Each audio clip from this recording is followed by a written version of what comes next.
अस्सलाम वालेकुम dear students, क्या हाल हैं? ठीक हैं? तो अच्छा बच्चे, आज हम पढ़ते हैं चैप्टर सेकंड का। जो हमारा नेक्स्ट टॉपिक है वो है यूनिट वेक्टर। तो आज हम यूनिट वेक्टर के बारे में पढ़ेंगे। ये यूनिट वेक्टर क्या है? तो यूनिट वेक्टर से बेटा नाम से हमें ज़ाहिर हो रहा है कि ये लिखा हुआ है यूनिट। यूनिट से मुराद वन, सिंगल कोई चीज़। तो यूनिट वेक्टर कोई ऐसा वेक्टर जिसकी मैग्नीट्यूड जो है वो एक हो और उसकी जो डायरेक्शन है वो उसी वेक्टर की डायरेक्शन में हो along the given vector. Unit vector it has magnitude 1 and direction of it is the along the given vector. तो यूनिट वेक्टर को हम जो ज़ाहिर करते हैं वो ए के ऊपर ये कैप डालते हैं, इसे हैट भी बोलते हैं। इसे हम बोलते हैं ए यूनिट वेक्टर। और ये हमें वेक्टर मिलता कैसे है? किसी भी वेक्टर को उसकी मैग्नीट्यूड के ऊपर अगर हम डिवाइड करेंगे तो वो हमारे पास जो रिज़ल्ट आएगा वो यूनिट वेक्टर का होगा। तो इसमें जो सबसे इम्पॉर्टेंट चीज़ है वो है कि यूनिट वेक्टर की कोई डायमेंशन नहीं होती। यूनिट वेक्टर की कोई डायमेंशन नहीं होती और ये यूनिट लेस भी होता है। अब हमारे पास 3 डायमेंशन हमने पीछे पढ़ के आए हैं। 3 डायमेंशन क्या होता है? 3 डायमेंशन में हमारे पास आई जो है 3 एक्सिस होते हैं, एक्स, वाई एंड जी। तो इसमें हम आई यूनिट वेक्टर को रिप्रेजेंट करते हैं एक्स एक्सिस के लिए, जे को वाई एक्सिस के लिए और के यूनिट वेक्टर को जी एक्सिस के लिए।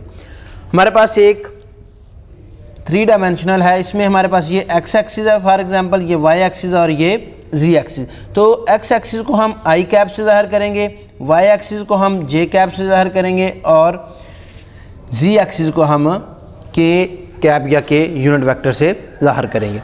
अब उसके बाद हमारे पास कोई पोजीशन वेक्टर के लिए हम किसी वेक्टर को रिप्रेजेंट करते हैं कि हमारे पास ये एक सिस्टम है, इसमें मैं ये वेक्टर को रिप्रेजेंट कर रहा हूँ, इसका ये पॉइंट P है। तो इस पॉइंट P को, इस वेक्टर को मैं R वेक्टर से डिनोट करूँगा। इसको मैं किससे ज़ाहिर करूँगा? R वेक्टर में। और इसके बेटा जो हमारे पास कंपोनेंट्स हैं वो ये A आएगा x एक्सिस पर और B आएगा y एक्सिस पर। तो हम इसे लिखेंगे A व B। अब n जो है, n हमारे पास नॉर्मल किसी वेक्टर को, नॉर्मल वेक्टर को या परपेंडिकुलर वेक्टर को ज़ाहिर करता है। नेक्स्ट हमारा है जी 0R null vector. Zero vector नाम से ज़ाहिर होगा। जीरो से क्या मुराद है कि ऐसा वेक्टर जिसकी मैग्नीट्यूड जो है वो ज़ीरो हो, उसे हम ज़ीरो वेक्टर बोलते हैं या नल वेक्टर बोलते हैं। It has zero magnitude and arbitrary direction. Magnitude क्या होनी चाहिए? ज़ीरो, और आर्बिट्रेरी उसकी डायरेक्शन की, इसकी अपनी कोई भी डायरेक्शन हो सकती है।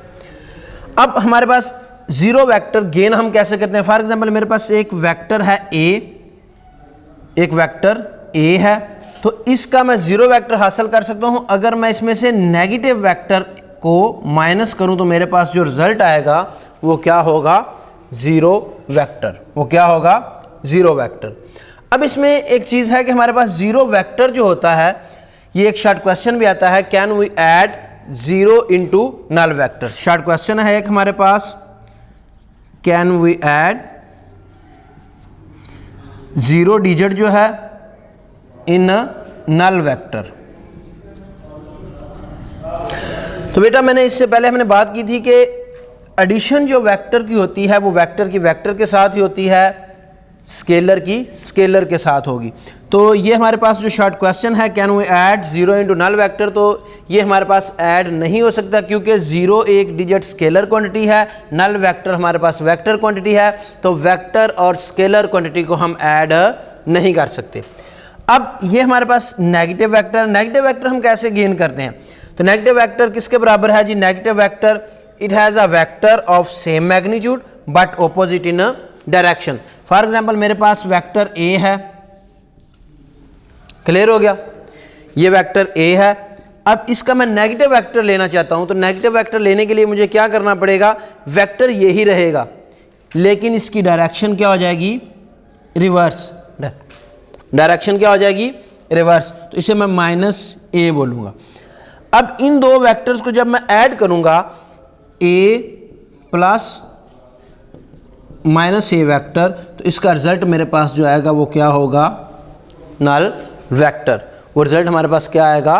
नल वेक्टर। अब उसके बाद नेक्स्ट है जी इक्वल वेक्टर। इक्वल वेक्टर क्या है? नाम से हमें बता रहा है कि ऐसा वेक्टर जो सेम हो, एक जैसा हो, उसकी डायरेक्शन भी और उसकी मैग्नीट्यूड भी।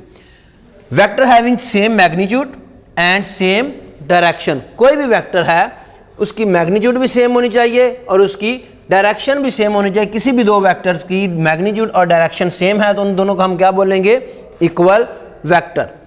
फॉर एग्जांपल मेरे पास वेक्टर ए है, एक वेक्टर बी है। अब वेक्टर ए जो है इसकी मैग्नीट्यूड जो है वो 5 सेंटीमीटर है, बी की भी मैग्नीट्यूड 5 सेंटीमीटर है और दोनों की डायरेक्शन क्या है, सेम। तो इन दोनों को हम क्या बोलेंगे कि ये दोनों इक्वल्स वेक्टर हैं, ये दोनों इक्वल्स वेक्टर हैं। अब अगर कोई ऐसा वेक्टर हो जिसकी मैग्नीट्यूड जो है वो सेम ना हो लेकिन डायरेक्शन सेम हो, मेरे पास वेक्टर ए है, इसकी मैग्नीट्यूड फॉर एग्जांपल 3 है, ये वेक्टर है, इसकी मैग्नीट्यूड बी वेक्टर है, इसकी मैग्नीट्यूड मेरे पास 7 है। तो इसमें ए और बी वेक्टर जो हैं ये सेम डायरेक्शन तो रखते हैं लेकिन दोनों की मैग्नीट्यूड सेम नहीं है, लेकिन दोनों की मैग्नीट्यूड सेम नहीं है।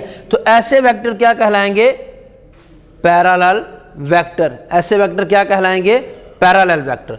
ऐसा वेक्टर जिसकी मैग्नीट्यूड और डायरेक्शन सेम हो वो इक्वल वेक्टर कहलाता है, और दूसरा जो है जिसमें मैग्नीट्यूड सेम ना हो लेकिन डायरेक्शन सेम हो उसे हम क्या बोलते हैं, पैरेलल वेक्टर।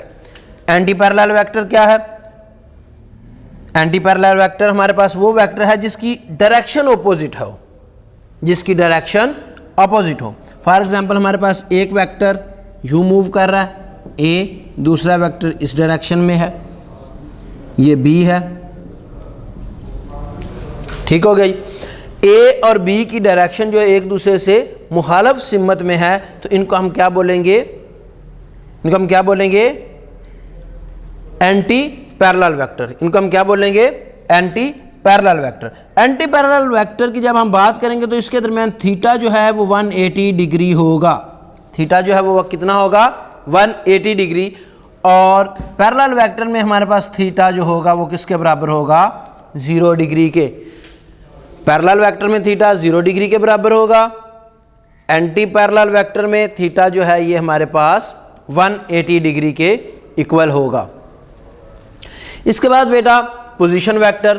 पोजीशन, हम किसी भी चीज़ की पोजीशन लोकेट करते हैं कि कोई चीज़ किस जगह पर पड़ी हुई है, इसलिए हम इस वेक्टर को पोजीशन वेक्टर बोलते हैं। क्योंकि हमारे पास एक कोऑर्डिनेट है, उस कोऑर्डिनेट में कोई एक वेक्टर पड़ा हुआ है, उस वेक्टर तक पहुंचने के लिए हमें जो चीज़ों की ज़रूरत होगी, जो हमें बताएंगे कि आपका वेक्टर फ़लाँ जगह पर है, उस वेक्टर को हम, जो हमें वो वेक्टर के बारे में बताएंगे उसे हम पोजीशन वेक्टर बोलेंगे, और इसे हम ज़्यादातर नॉर्मल आर से ज़ाहिर करते हैं।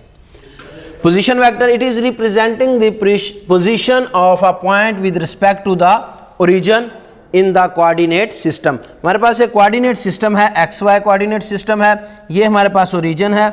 ओरिजिन वो कौन सा पॉइंट है जहाँ पर दो पैरेलल लाइंस एक दूसरे को इंटरसेक्ट करती हैं, एक दूसरे को कट करती हैं तो 9 विद राइट एंगल, तो वो पॉइंट हमारे पास क्या कहलाता है, ओरिजिन। वो पॉइंट हमारे पास क्या कहलाता है, ओरिजिन। हमारे पास टोटल 2 लाइनें हैं, एक हॉरिजेंटल लाइन है और एक वर्टिकल लाइन है। हॉरिजेंटल और वर्टिकल लाइन, ये हॉरिजेंटल लाइन है, ये वर्टिकल लाइन है, और दोनों राइट एंगल के साथ एक दूसरे को इंटरसेक्ट कर रही हैं। जिस पॉइंट पर ये इंटरसेक्ट करती हैं उस पॉइंट को हम क्या बोलेंगे, ओरिजिन। उस पॉइंट को हम क्या बोलेंगे, ओरिजिन। और कोई भी पोजीशन वेक्टर जो हमें ओरिजिन के लिहाज से बताता है कि वो किस सिमत में है। अब मेरे पास ये पॉइंट है आर, पी पॉइंट है, वेक्टर रिप्रेजेंट हम कर रहे हैं आर से, जो ओरिजिन से स्टार्ट होता है पी पॉइंट तक जाता है। तो इसमें हमारे पास 2 कोऑर्डिनेट है, एक्स एक्सिस की तरफ हमारे पास जो कंपोनेंट है वो ए है और वाई एक्सिस की तरफ बी है। तो हमारे पास जो पॉइंट पी होगा, या जो हमारे पास आर पोजीशन वेक्टर है, अगर हम 2 डायमेंशन की बात करें तो आर हमारे पास किसके बराबर आएगा, ए आई प्लस बी जे, क्योंकि बी हमारे पास वाई एक्सिस पर है, ए हमारे पास एक्स एक्सिस पर। तो इन 2 डायमेंशन हमारे पास जो पोजीशन वेक्टर आर है वो क्या रिप्रेजेंट हमें दे रहा है, ए आई प्लस बी जे। और इसकी अगर हम मैग्नीट्यूड फाइंड करेंगे तो दोनों कोऑर्डिनेट्स का स्क्वायर ले लेंगे, दोनों कोऑर्डिनेट्स का स्क्वायर ले लेंगे। सेम इसी तरह अगर हम 3 डायमेंशन की बात करते हैं तो 3 डायमेंशन में हमारे पास आर जो है ये बराबर है ए आई प्लस बी जे प्लस सी के, एक्स एक्सिस को ए रिप्रेजेंट करेगा, वाई एक्सिस को बी एंड जी एक्सिस को सी, या आई को एक्स एक्सिस का जो यूनिट वेक्टर है वो आई है, वाई एक्सिस का यूनिट वेक्टर जे है और जी एक्सिस का यूनिट वेक्टर के है। अब इनके अगर हम मैग्नीट्यूड फाइंड करते हैं तो ए का स्क्वायर प्लस बी का स्क्वायर प्लस सी का स्क्वायर और इनके ऊपर स्क्वायर रूट आएगा, तो ये हमें बताएगा किसी भी पोजीशन वेक्टर की जो पोजीशन है उसके बारे में। तो स्टूडेंट्स इस टॉपिक को अच्छी तरह आप देखें। अब हम नए टॉपिक के साथ दोबारा मिलेंगे। अल्लाह हाफिज़।